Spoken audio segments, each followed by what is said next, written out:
We're learning the history of the Charmed Ones, plus the Lost One has returned. Kristen here, and today we are talking about Charmed Season 4, Episode 11. We were promised this was going to be an episode where we got a lot of answers, and we did, and more questions. Let's talk about it. So, while the Charmed Ones are still reeling from a shocking turn of events, the Unseen have infiltrated every corner of the magical realm and are on the precipice of their plans to destroy the power of 3 forever.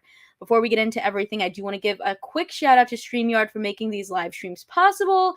They make live streaming and just recording on their platform so simple and customizable. That's why it's so easy for me to bring in photos or bring in your comments, like this one right here. I was speechless as well. This episode was crazy. And yeah, a lot of theories that we talked about here were right, which is so cool to see, because I know we've talked before about how it was really hard to theorize in the past, but this season they've been really delivering. So it's been a lot of fun. But yeah, a lot of answers and now even more questions. So if you want to make your own StreamYard account, you can use my affiliate link in the description box below. And again, guys, we are getting to the end of this series. We have 2 more episodes left. So any support you can give me here or watching some of my other videos would be greatly appreciated. If you want to throw me a super chat, make sure that I 100% get to your comment or question. It would be great. You'd be my best friend. I appreciate all the support, and thank you guys for joining me here to talk about this episode. So let's dive into it. We open up on Dev's funeral, which, while I'm very sad we lost Dev, I also do love any opportunity for Jordan Danica to perform. He sings and plays the piano in a tribute to Dev, and this death has really put a lot, I think, in perspective for Kayla. Kind of giving her, like, she wants a chance to mourn, but Mel and Maggie are already ready to move on to the next thing. They need to get the Book of Shadows back from the Unseen. They need to stop them, save everyone. But Kayla's not really ready for this, right? This has been a lot, and she's not really their sister. She doesn't want to do this anymore, so she runs off. But when her car breaks down, or her van breaks down on the side of the road, it turns out fate has intervened, and now she has met one of the original Charmed Ones, Ishani, who's confirmed that if she walks away from this, this is her destiny. If she walks away from this, this is like the day of the fall. And then they're gonna, they explain that a little bit more. So Ishani even reveals something pretty big, that she and the first ever Charmed Ones were not blood sisters. They joined together for the greater good.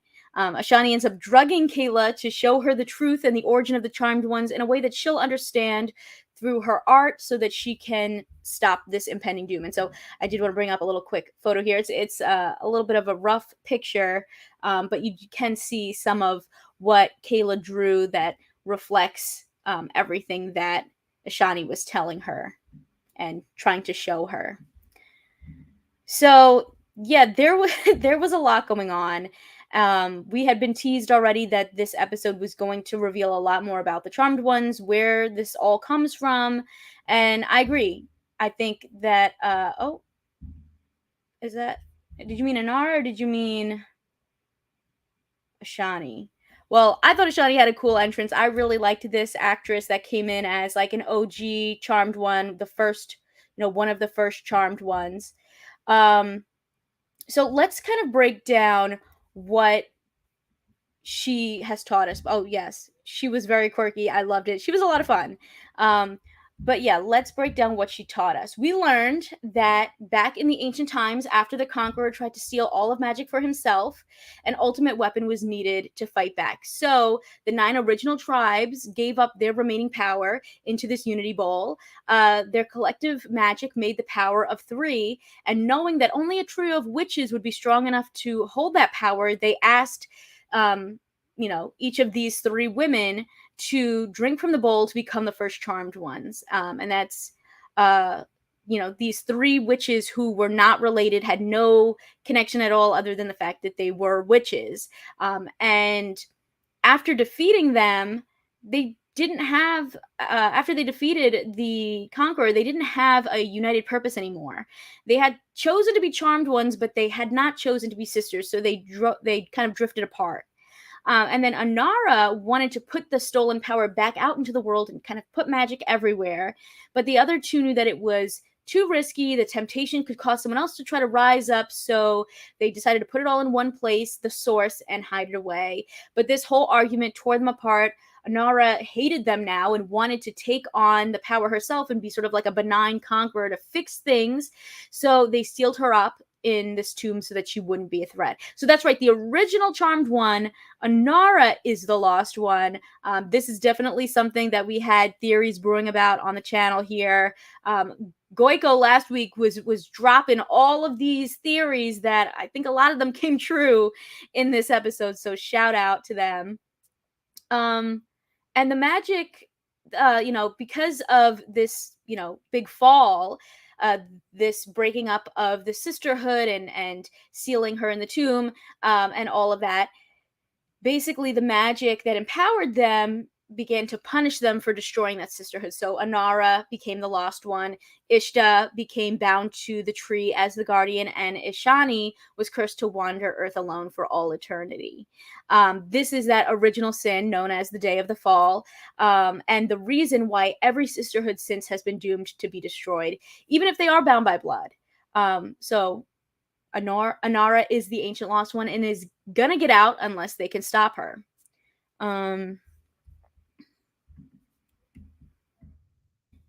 Let's see, we got some comments in here talking about this story. I also thought this was a really cool origin story, and is a departure obviously from the original series, but I don't mind that. I think that's been very clear that we're kind of not bound by whatever was set up in that series. Like, things can be different here. Oh, thank you, Samir, for this lovely super chat. I very much appreciate it. They said there have been many sets of charmed ones. Do you think any of the other sets were chosen sisters instead of blood related? I think that's exactly what they're saying here, is that throughout the decades and generations, there have been some people that were chosen sisters. There have been some people that were blood sisters, and maybe a mixture of that. And I think when you think about it, like, yes, Harry has been kind of teaching them from the beginning that, like, these were a set of sisters, right? He was even saying in his, like, lessons to them that Inara, Ishta, and Ishani were the first trio of sisters to be the charmed ones.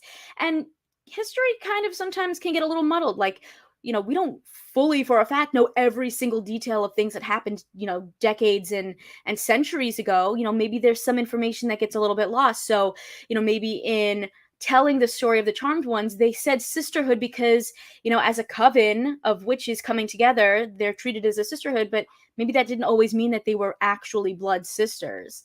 And maybe just over time, people just assumed that, and clearly it's not true.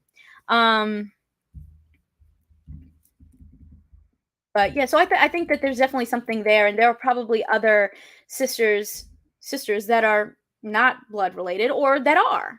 I think there's definitely a combination. Let me see. We got a comment here saying that I hate Kayla not being biologically related to the sisters, but this episode with the original charmed ones made me like Kayla not being a bio sister. Yeah, I think that it was really cool, and I think they did a lot of really, like, I think they opened up the story in a very interesting way. We'll talk a little bit more now about, Kayla kind of becoming a charmed one and, like, what does that mean? But I liked hearing that sort of origin story, and the fact that, like, back in all these different times, like, they didn't necessarily have to be sisters. Maybe that's just like a phrasing that was used, the sisterhood, because it's a trio of three women. So we got some comment here that the backstory for this Power of Three feels more believable than the Melinda Warren story. Yeah, I think it's a cool, unique take and gives us something different. Oh, and thank you, I appreciate that. That I think throughout history you hear stories differently, and so maybe people just heard things. The way that they pass on stories, maybe they kind of interpreted things in different ways. But yeah. I also agree. Season 4 writers have been doing a really great job, and that this really brought all the seasons together in a really nice way. So let's continue on and talk a little bit more about Kayla. Let's bring up a photo of her, talking about that big question: why should Kayla even be the one doing this? Why? What makes her a charmed one? She got cancer. There was like this fluke with the stem cell transfer. Like, how does that actually make her a charmed one? And Ashani explained that there are no flukes. Macy's stem cells went to 5 other people, and none of them became charmed. Forces much stronger and older than Ashani picked her for who she is deep down. And now it just comes down to her. Like, will Kayla be their sister? Will she not? It's time for her to make that choice. And I thought that was actually a really powerful way to sort of show this story and show that this is even though this is a fate thing, Kayla is in control of her own destiny, and she can choose to go into it, embrace it, or not. But I mean, obviously she will. But I like that they kind of put the power back in Kayla's hands, um, to be like, this is a fate thing, but you also like can decide, like, are you gonna embrace this destiny? Like, we need you. um so I thought that was really cool. Meanwhile, while this is all happening, the Unseen have been moving forward with their plan. They have the Book of Shadows. They recreated the bowl. They broke the curse. The lost one will rise.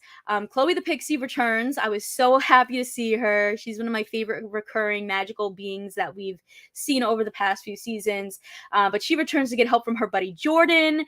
And I was really glad to see her come back. I love the connection there. She's just so funny. And her CSI Magical Victims Unit line just cracked me up.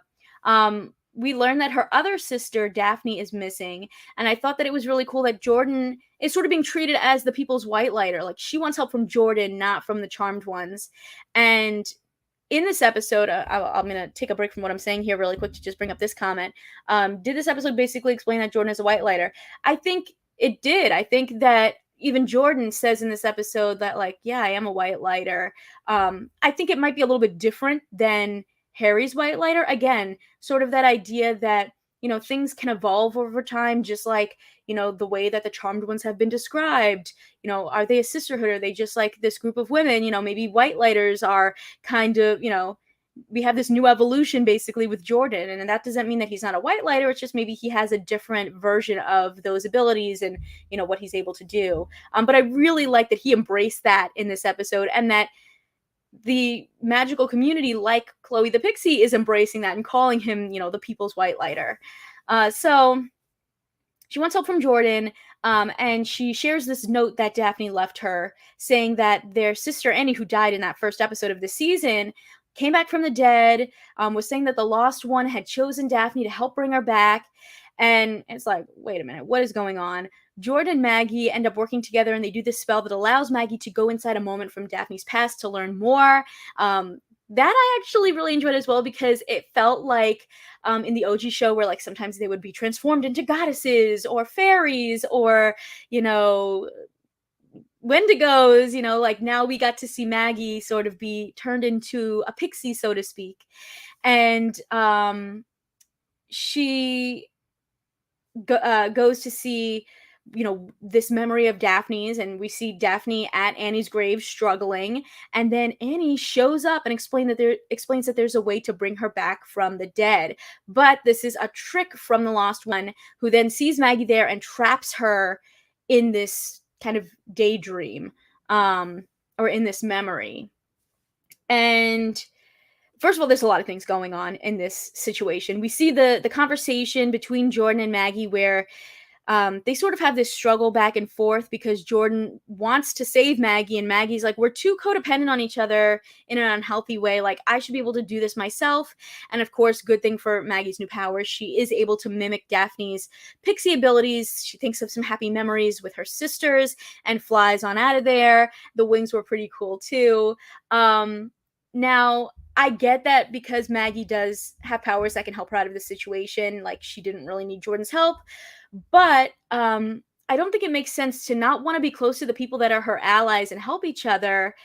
I just think she's being a little too close-minded. Like, this isn't about putting yourself at unnecessary risk because you're blinded by love. This is about, you guys are all a team and looking out for each other. There's always going to be struggles like Kayla losing Dev or Harry losing Macy, but I don't know, isn't it better to have loved and lost than to have never loved at all? You know what I'm saying? I just feel like she can't be watering down her life because of fear. That's just my 2 cents there. Um, but back to the unseen, right? So it turns out that they just like they and the tally man have been targeting these 9 specific groups of the tribes of magic, right, so that they can turn them against the charmed ones and recreate this ritual that was done so long ago that created the charmed ones to begin with, but like with a bit of a twist, right? So Annie was basically being puppeteered by the Lost One, just like the Tallyman's brother was, as a way to manipulate them to the Lost One's side, which is why we find Daphne as part of this ritual with the unseen, doing these sacrifices, not only sacrificing their magic, but their lives to bring this Lost One back. So there was a lot going on there. I'm gonna go check out a couple of comments here because we got some super chats in, which I really appreciate, guys. So let me get to those. Let's see. We got some comments about Chloe the Pixie.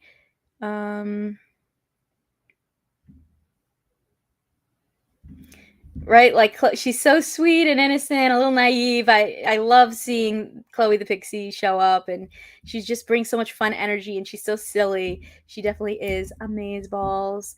Yeah, I agree. Great episode. And Maggie getting those pixie wings and flying, that was really fun, right? Like it brought me back to like the OG vibes of like them being able to be transformed into all these magical beings. I love seeing that. We have a comment here from Lazar, asking when I talked to Joey if I could ask him about how he envisioned the characters ending up if they got a proper finale, and who he'd like to make a cameo either from the original or the reboot. Yeah, let me screenshot that. So, because I'm not sure if it will. Well, I'm sure it'll show up later on when I go back into this. But thank you for the super chat. And for those of you who may have missed it, I'm supposed to be talking to Joey Falco at the end of the season. And he's like open to answering any questions that people have that maybe we haven't gotten already. So if you do want to leave a question, you can comment it down below here, or message me on social media, #AskCharmed, and send your questions. I also might have another special interview coming with another person from the show, maybe a cast member. I don't want to say too much yet, but yeah, so be on the lookout for that. But great question. And I'm also curious, like, if we got a proper finale, where would you have wanted to go? Or if you were able to do like a quick, 2-hour, like wrap it all up movie, what would it be? Like I'm curious. Samir being like, forget about Jordan and Maggie. What about Jordan and Chloe? Honestly, like they have a really fun connection. I love their friendship. So I don't know, maybe. You never know. I mean, we got 2 episodes, so we probably won't see that, but I wouldn't be opposed to it. Yes, right? I feel like Jordan has actually carved out a place for himself in the magical community. Even better than the charmed ones have, to be honest, which is why it seems people are still relying on Jordan, and Jordan's the one who's going out there trying. He's been from the very very beginning, but especially in this season, trying to figure everything out and trying to help people. And it just seems like the charmed ones have not really done that, but he's really carved a place out for himself that people are looking at him as the people's white lighter, right? Let me see. Got a couple of other comments here.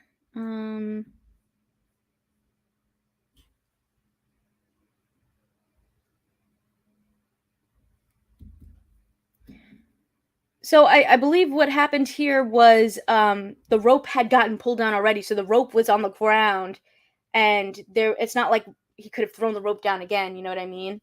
Like the rope was already in this memory, so there's no way to like bring the rope back up. We need to get Maggie out. Does that make sense? And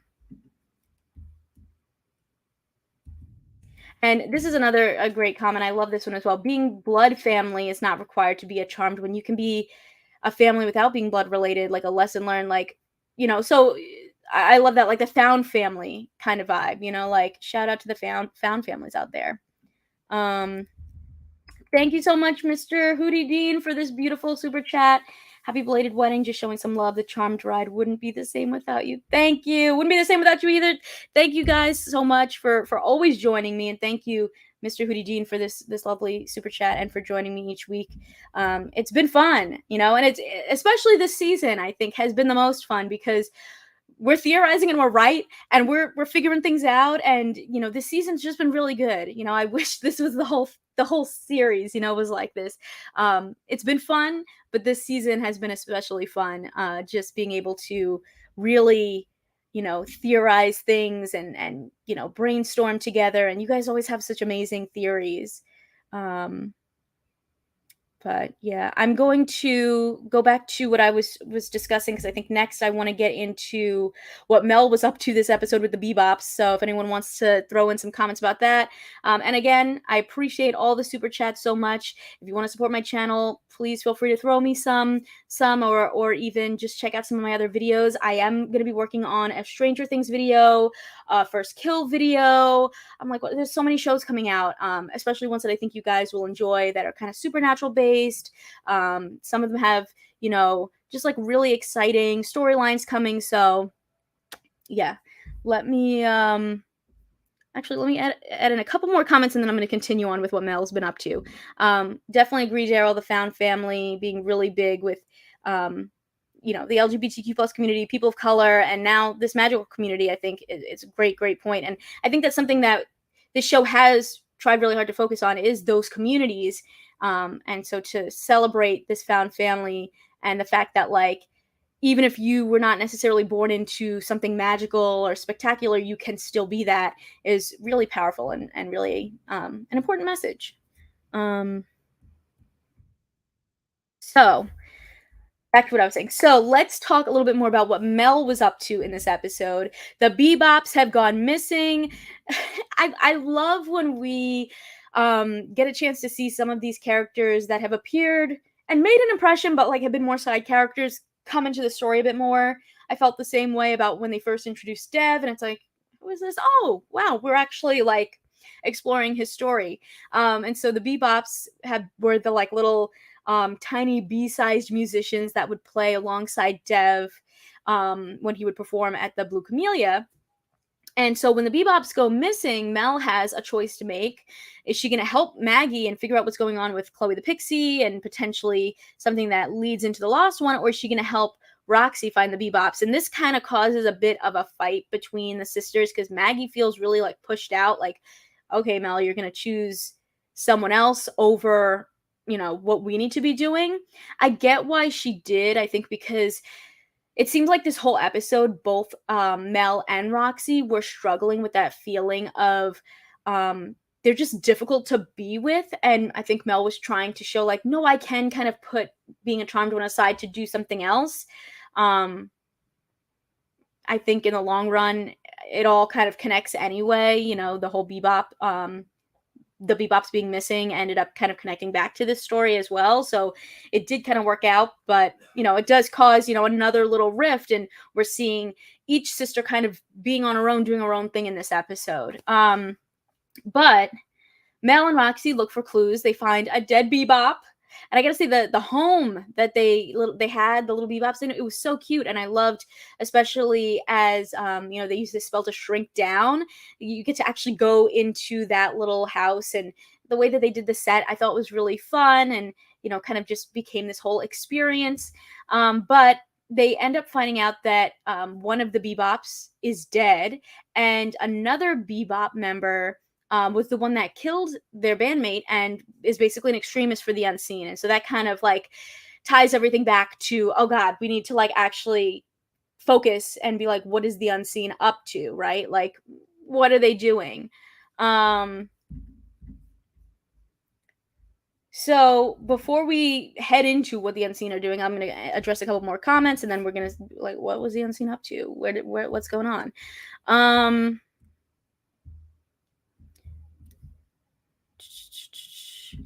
Samir felt that this was a waste of screen time, that and Harry's plot. I see what you mean, for sure.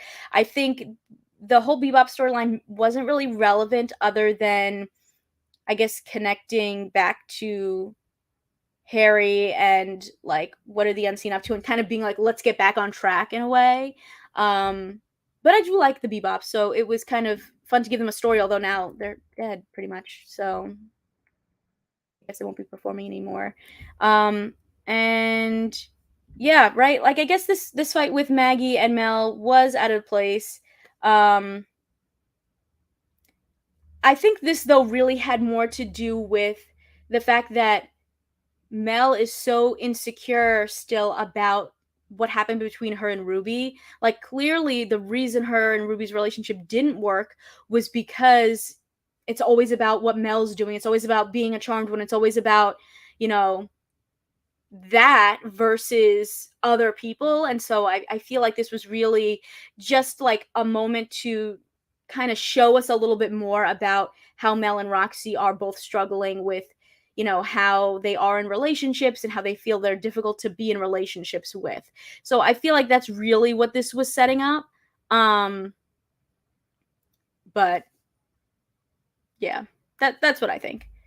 Um let's go on to um, what basically happened with the unseen. So eventually, all three charmed ones they unite, they reunite, they apologize, and they're ready to work together to finally stop the lost one. And it feels like a little bit different now. Like it feels like they're giving up their lives for this. They're sacrificing themselves in the process if necessary, which sort of feels like a bit of a 180 from their mindset in the past, where they sort of kind of stayed back and they didn't take a lot of big risks, and other magical beings died because of it. Um, so they get to where the unseen are doing the ritual, but it's a little bit too late. The 9 magical tribes sort of represent the, you know, the different creatures like the pixies and, you know, other magical beings. They've all come together. They've been manipulated into giving their lives for this lost one to rise, and rise she does. Original charmed one Inara is back to finish what she started. um and fear brings people together more easily than love, which is why she did what she did in the way that she did to come back. But she claims that she didn't go to all of these lengths to start a war, she did it to end one. um she says that the charmed ones were always just treating symptoms, but she wanted to cure the disease, which is the fundamental imbalance of power. And she's ready to take on the source power for herself and take control. And honestly, she clearly has a disdain for the, you know, quote unquote sisters that she had, saying, like, these were just 3 witches I did a job with once. Like, I do not care about them. The girls try to stop her. She drinks from the bowl. She takes all the powers from them. They try to stop her, but, you know, now they're powerless. She's the one who has all 3 powers, the one true power in her, by redoing the ceremony that they created, all those that created the power all those years ago, and now it's quote unquote where it belongs, with her. So this was wild. First of all, I really like the actress that they cast as Anara. I think that she really had this like mystical, mysterious quality to her, and did a really good job of just setting the stage of like, wait, so she sort of is that bad guy that's doing what she's doing because she thinks it's for the greater good, and I find that really fascinating. Um and now the charmed ones are powerless, so how are they going to stop her? um there's a lot of interesting things going on here, because I believe in the past it was said, or at least in the original series, not one person could have all 3 abilities and like control all of that. And clearly in this show, they're stepping away from that, and now Inara has all 3 powers within her. Um, I think that that's gonna be just like crazy and something we've never seen before. And we have 2 episodes left to really see how she's going to use all of that, and how are they going to try to stop her.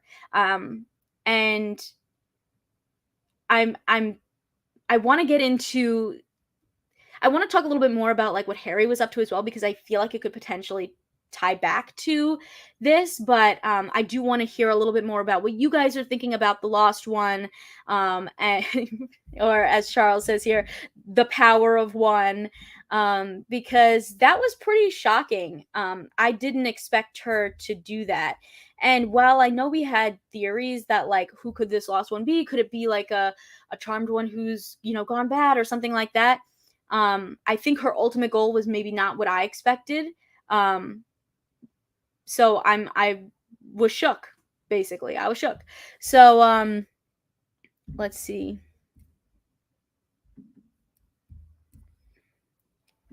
Um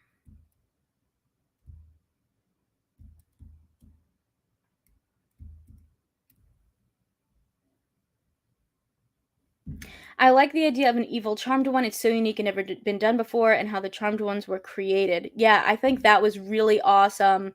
Um, and just an interesting take because, yeah, like it does make sense that, like, if you've been given this power to help people and then, like, you kind of have this falling out, like, maybe your goal is you still wanted to make these changes, and it sort of like takes a twist on what you were trying to do originally and makes it more negative. Like, basically she was trying so hard to make this, like, fix this imbalance of powers, that now it's kind of become this negative.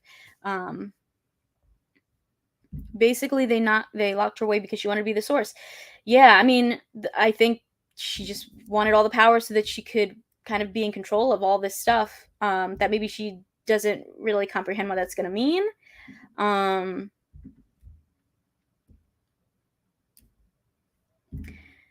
that's a great point as well, the way she said that she doesn't care about the sisters, and that she just, they're nothing to her. Like, maybe that's really just because she's hurt. Like, maybe there's a way for them to heal that rift and kind of fix everything, and maybe even fix that original charmed trio's destruction, to then kind of get rid of that curse. Do you know what I'm saying? Like, maybe they'll go down this road where they're able to actually heal that rift between those three women and stop the destruction of the sisterhood moving forward, and like break that curse. That would be pretty cool and like a nice little happy ending. Um yeah. Oh, great point here. Maybe Anara's disdain for the other two charmed ones comes from feeling abandoned after they fulfill their joint destiny, paralleling Macy in season 1. Macy definitely felt that. And actually, now that you say that, it does make me think about how, like, in the previous seasons, we always felt like, oh, there's something like missing in this sisterhood. And maybe that's just like in this curse of, because these three women, the sisterhood was disjointed and didn't work, and that led to the destruction of all these other sisterhoods, that it was sort of like foreshadowing, like what we were seeing with the sisters we've seen in the present day was foreshadowing what went on in the past. That there was never going to be a perfect melding there with the sisterhoods because of this, day of the fall.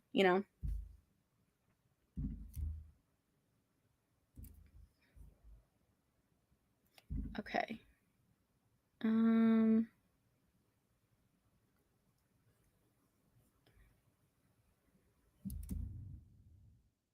let's see what else we got here. Appreciate it. Thank you. Thank you. Now let's get into. I see a bunch of people already talking about the blockbuster video, so let's talk about that. Um, Diana didn't pay her late fee, so now she's in blockbuster purgatory.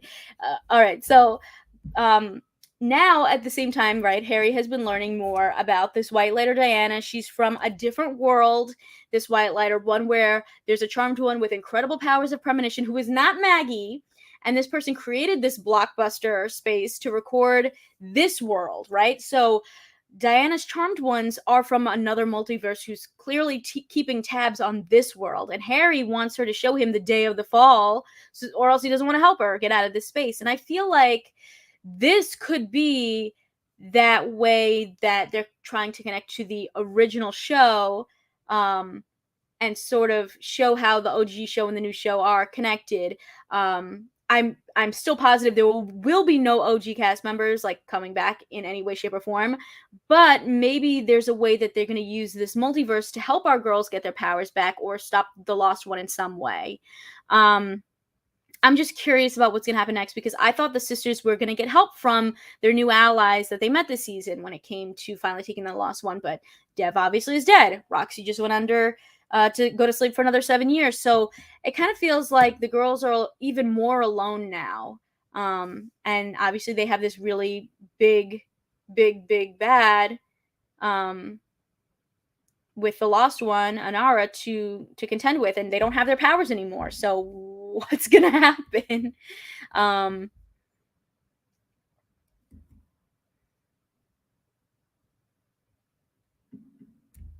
so let's see. We got some more comments about the blockbuster.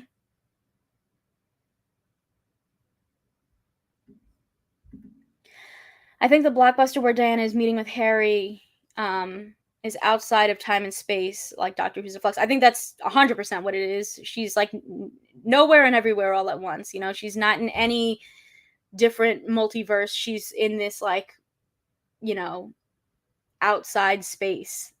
Um,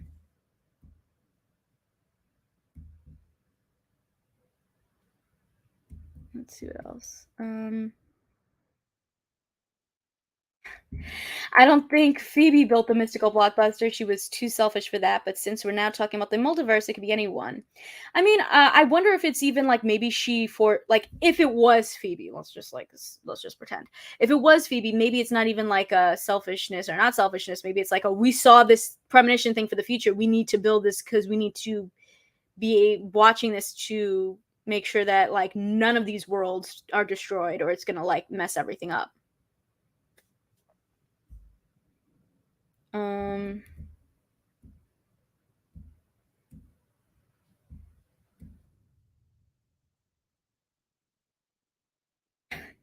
Diana punished to work for a blockbuster for the rest of time.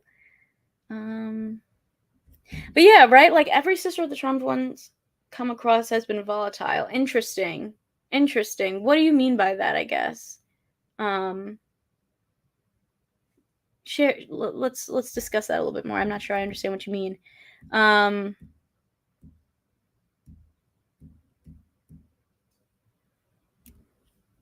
yeah, like how are the charmed ones going to get their power back? Right now there is no charmed ones, honestly, at this point. There's the power of one and that is it. Um,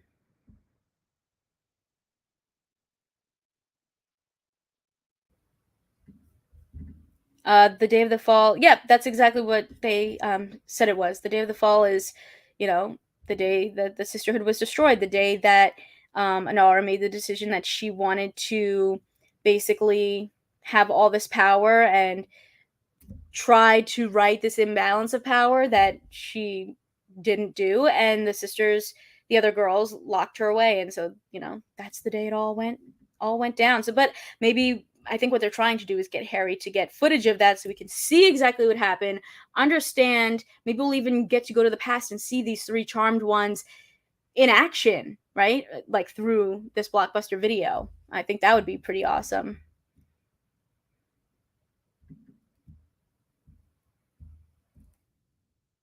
Oh, interesting. Let's see. Loving this season, but Diana is giving Charity and Fiona vibes. No bueno. So you don't trust her. Ooh, I don't know. I don't know if we can trust her or not. I feel like why would she even be here? Like I think we can trust her. I think that there's going to be more to the story and maybe this is going to show again like how the original series could connect to this one, but in a very loose way. I don't think it's going to be like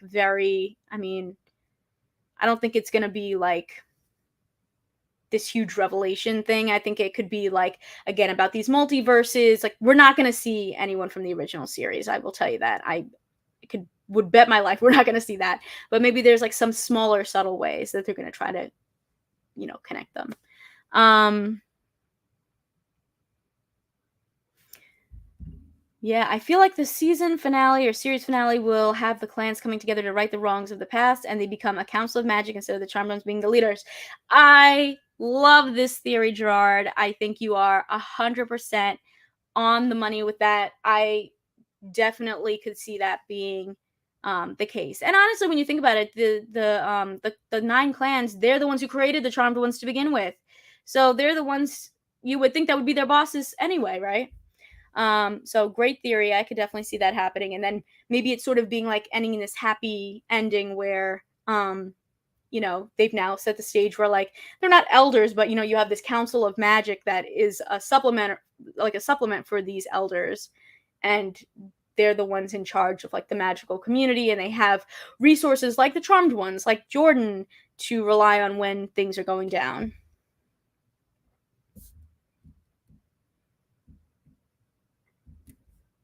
Oh, hold on.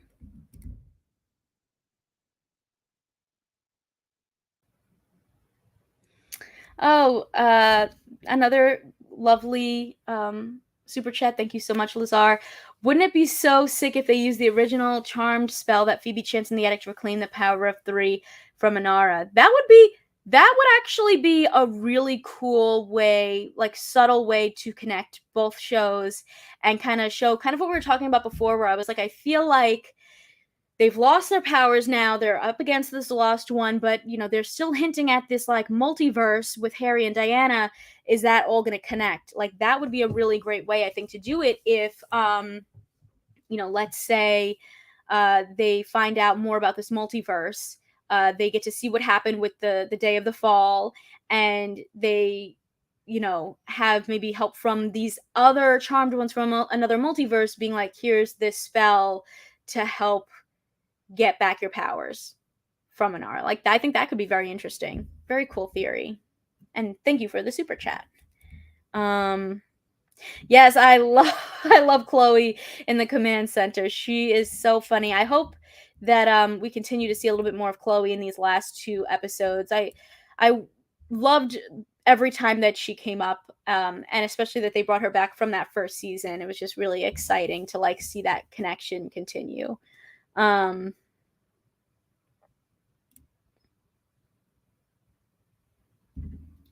see what you mean now, Daryl. That like there's a lot of struggle in these sisterhoods. Fiona and Charity killing each other, Chloe losing both of her sisters. Yeah, that is a good point. We need to see like a positive group of sisters here. What is going on?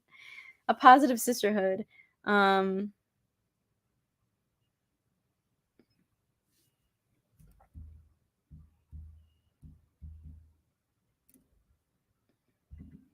I do see what you mean about the Diana and Harry plot, because I do remember like at the beginning of this season, like before the season even started, they kept like they announced like who's going to be joining the cast, and they said that this actress would be joining as another white lighter in like a recurring role, and I figured she'd show up way sooner than what was it, like last week's episode was her first appearance. I thought she was going to appear way sooner, but again, maybe this is just sort of like that cameo moment to like be able to make that like connection to the multiverse and go from there.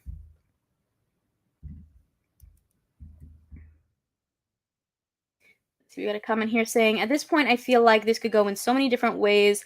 I'm nervous. I do feel the next episode will be like in the OG when they're going to. Wait, hold on. I do feel like the next episode will be like in the OG Charmed. They are going to take this time to explain it all. Yeah, I think we've only got two more episodes left, so they gotta either explain stuff or, and wrap things up. Pretty much, that's all we got.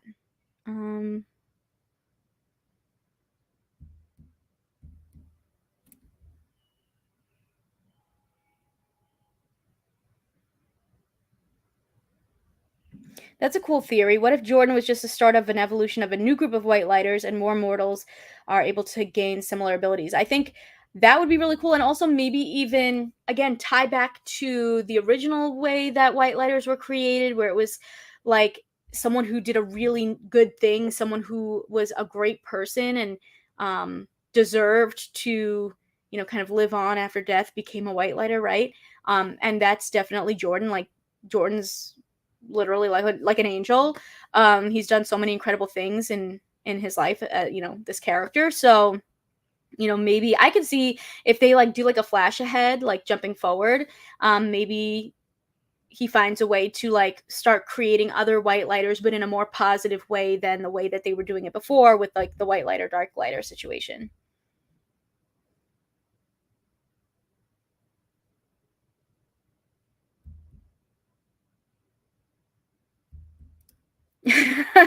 Some of you are being like, Chloe's gonna save the day in the finale. Just watch and see. I mean, I wouldn't put it past her. She's definitely, I think, gonna be someone that the Charmed ones can rely on, though, and maybe she'll come in and help support them while they're, fighting the lost one.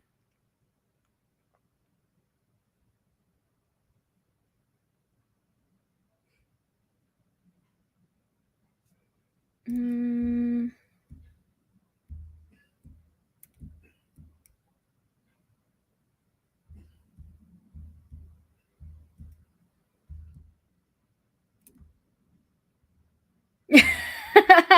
I appreciate it, Critico. I'm trying to get to everything, trying to, you know, to analyze, talk, share theories, think of other theories. There's a lot going on here, but we got 2 episodes left. This is it, right? So we got to embrace it all as we can. Let's see. Do I think the finale might feature a time skip? Maybe. I could see, maybe they wrap things up, they do what they got to do, they defeat the lost one and maybe jump ahead like a couple of years or something, and maybe we can see them in like a positive place. Didn't they do that in the original series too? Like jump ahead a little bit. Like maybe they'll do something like that just so we can kind of see where everyone's at, maybe in a positive place. And kind of have that nice happy ending, but also knowing that like it extends past just like those few minutes after they've saved the day. um let's see what else we got here.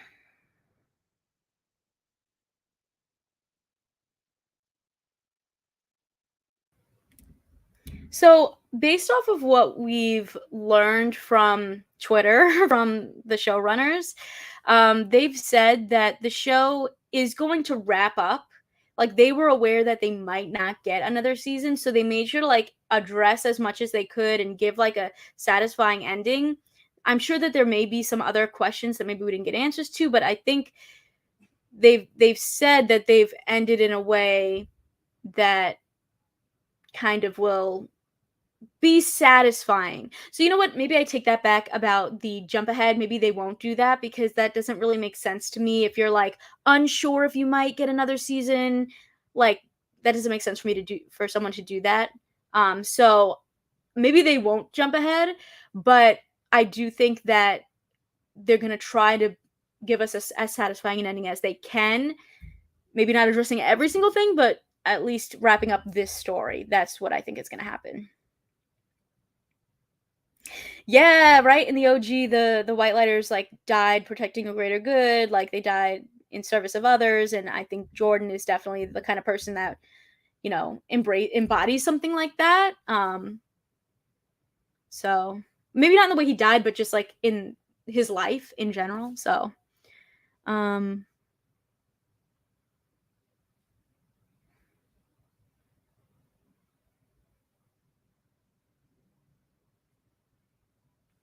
But yeah, I mean, guys, you've been sharing a lot of great theories and thoughts and comments, so I truly appreciate it. Again, we have 2 more episodes left before we're done, and like I said, I will be having an interview with Joey Falco, who's one of the showrunners. So if you have questions you want me to try to throw in when I talk to him, hashtag Ask Charmed. And like I mentioned, there is another person that I'm going to be talking to, a cast member. I'm gonna wait a little bit before I announce who that is, but I'm very excited, and I think you guys will be too. And I think this person has had a really vast career already, that we can talk about a lot of things, not even just Charmed. So I think that'll be really fun, and be able to kind of get into the weeds of their career. Um, but if you have any other comments or questions, feel free to throw them in here now. If you have any other super chats, feel free to throw them in now. And for anyone who is joining after this live, I would love to hear your thoughts, your theories, your comments, your questions. So make sure to leave a comment down below. What do you think about this whole situation with how Kayla became a charmed one. What do you think about this whole situation of the lost one now taking on the power of the charmed ones and basically having the power of one? How do you think that they're going to resolve all this in 2 episodes? And do you think that, this whole thing with Harry and Diana and the multiverse is our way to connect to the OG series? Let me know your thoughts and your theories. I really appreciate it. And I'm going to start wrapping up. So thank you. I really appreciate it. For those of you who maybe don't watch any of my other videos, I do a lot of other content, not just Charmed, although I love, obviously, being here with you guys talking Charmed. But like I said, I'm going to have a Stranger Things video coming out soon, First Kill, a bunch of shows that I think you guys are going to enjoy. And again, if you do have any questions for that interview, I would recommend leaving them in an actual comment here versus in the live stream, because it's going to be hard to go back to find them in the live stream, and put #XCharmed. That's helping me to go back and actually be able to find those specific questions that are for Joey. But awesome. Thank you. I appreciate it. I'll be on the lookout for all your comments and questions and the like. Thank you, Christopher. I appreciate it. It does look really good, right? I'm excited for that one.